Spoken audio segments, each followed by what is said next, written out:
Hey fam, welcome to Babbling Tat. As always, I want to start off by saying thank you for being here, wherever you are and whatever you're doing right now. Thank you for choosing to spend this time with me. Today, we're diving into something that hits every single one of us at some point. Trusting yourself. Look, we've all been there. Second guessing a decision, overthinking a move, or letting someone else's opinion steer us off course. It's not just annoying. It can cost you time, money, energy, even just your edge as a whole. But there's a flip side. When you trust yourself, you move faster, you act with confidence, and you stop outsourcing your gut feeling and intuition to the crowd, to everyone else. So today we're breaking it down. Why trusting yourself matters, how to build that muscle, and some hard-hitting takeaways that you can start using right now. No fluff, just real talk. So let's get into it. Let's start off with, why does this even matter? Simple. Your ability to trust yourself is the backbone of every big move you make. Whether it's starting a business, calling a shot at work, or even picking a fight you know needs to happen. Self-trust is what keeps you from freezing up or folding under pressure. Think about it.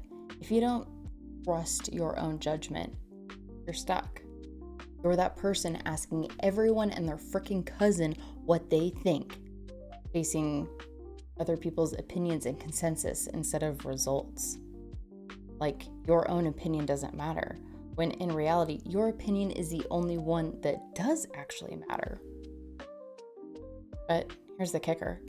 Most people out there don't know your situation half as well as you do, right? Like, how can they know all the things, all the ins and outs, and absolutely everything that's up in your head that you're trying to get out and put into words? They're guessing. You're the one with the boots on the ground. You're the one getting in the game and lacing up your shoes. So I hand over the reins and the coach board and the playbook over to them. Just why? So let's paint a picture here. Let's say that you're stuck in a dead-end job and everyone is telling you to stay put.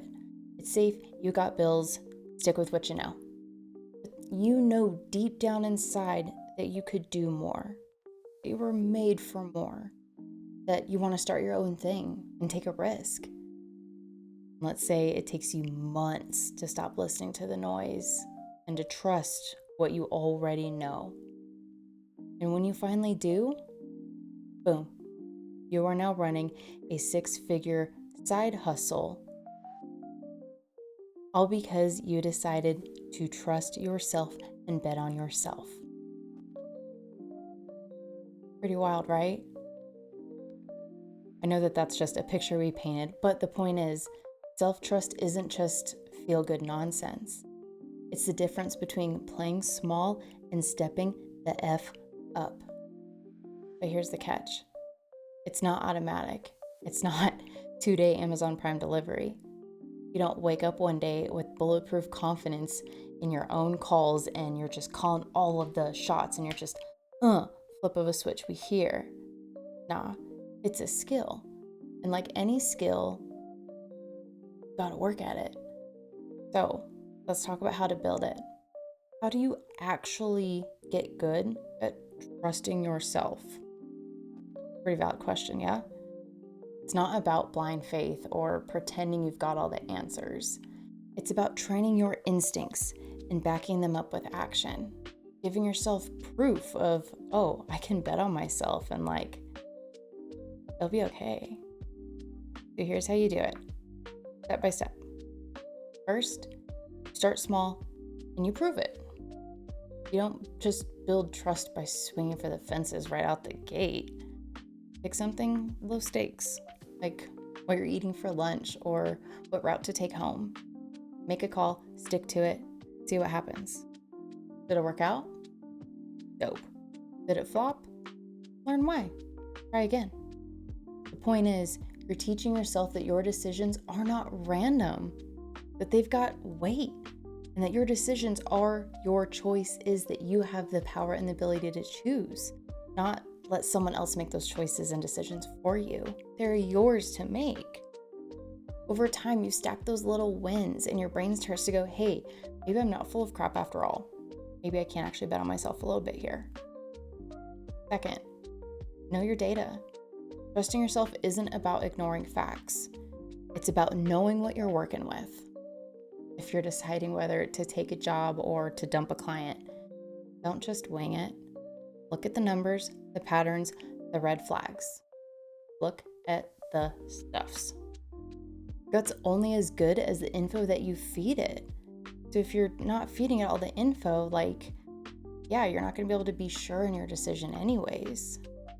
Trust yourself, but trust the version of you that's locked in and paying attention. Third, cut the noise. You've got to stop letting everyone else's voice drown out yours. Like I said earlier, the only opinion that actually matters is your own. Not social media, not your buddy, not even your mom. They all mean well, sure, but they're not you. You need to make sure that you are living your life and chasing your dreams and being who you want to be, not living out a version of you that they have in their head or their dreams and their aspirations that they're just putting on you. No, you are you. Again, the only opinion that actually matters here is yours. Next time you're wrestling with a choice, try this. Write it down. Just you and a pen and paper. That's it. No advice, no scrolling TikTok or Instagram or Twitter for opinions. Just you, the pen, and paper. What do you think? That's your starting line. The more you lean on that, the clearer it gets. Fourth, own the fallout. Here's the hard truth. Sometimes you'll screw up. It happens. We're human. We don't get it right on the first try. You'll trust your gut, and it'll lead you straight into a ditch. That's not failure, though. That's feedback. The difference between someone who trusts themselves and someone who doesn't is the first one doesn't flinch when it goes sideways. They learn, adjust, pivot, and they keep moving. You are not aiming for perfect. You're aiming for progress. And honestly, personally, I feel like one of the biggest parts of progress is being able to be adaptable in those times when things go off the rails and you end up in a ditch. Being adaptable to say that it's okay, I can adjust, I can pivot, and I can try again and keep moving forward. That this ditch is not a failure and an absolute sinkhole. It's just a ditch. I can very much get myself back out of it, keep moving forward, try again, and pivot and be adaptable to changing whatever it may be to where I don't end up in that same ditch again. I'm not saying it's not going to potentially lead me to another one further down the road, right? We don't know what's going to happen next, but I know sure as shit I'm not going to end up in that exact same ditch because I didn't allow myself to succumb to failure. We're able to adapt, adjust, pivot, keep moving forward. That's the how-to. Start small, know your stuff, tune out the crowd, and take the hits.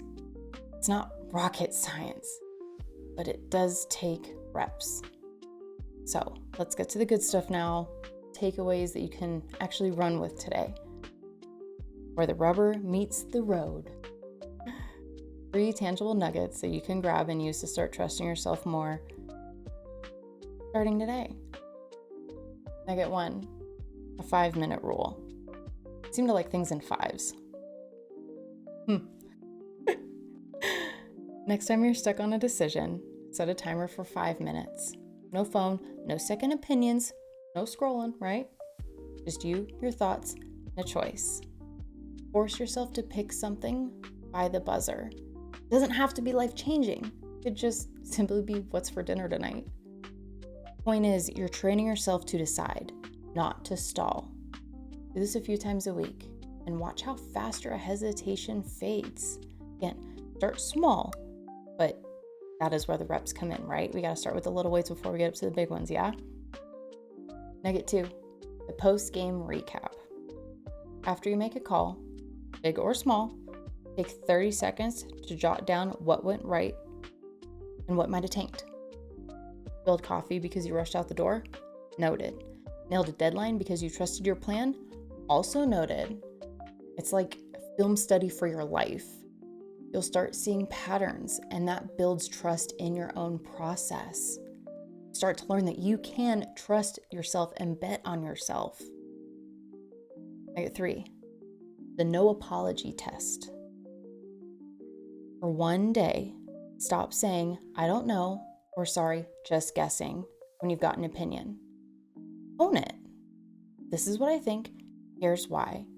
It doesn't necessarily mean you're right, but it means you're backing yourself up.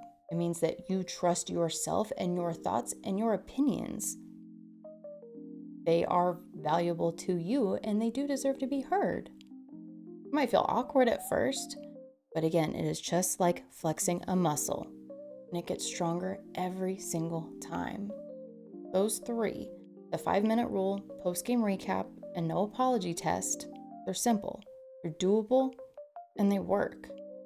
Pick one and try it this week and let me know in the comments so I can cheer you on. Like I said, I know it's uncomfortable at first, but sometimes just knowing that someone's in your corner can kind of help a little bit.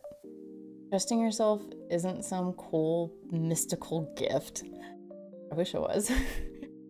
It's a tool you build, sharpen, and use to run your life on your terms. Start small, stack the wins, and do not be afraid to bet on yourself. Got it in you more than you think. You really, really do. Thank you for spending this time with me today, fam. It means the absolute world. If you love this episode, share it, tag a friend, blast it on socials, hit it Babbling Tat Podcast or me at xxtatqueenxx on Instagram. swingbytatscorner.com, the link's down below, for P3, RDC goodies, and the blog. You can also now directly support the show and buy me a cup of coffee. Please make sure to like, follow, and subscribe. You're the best. Start believing in it.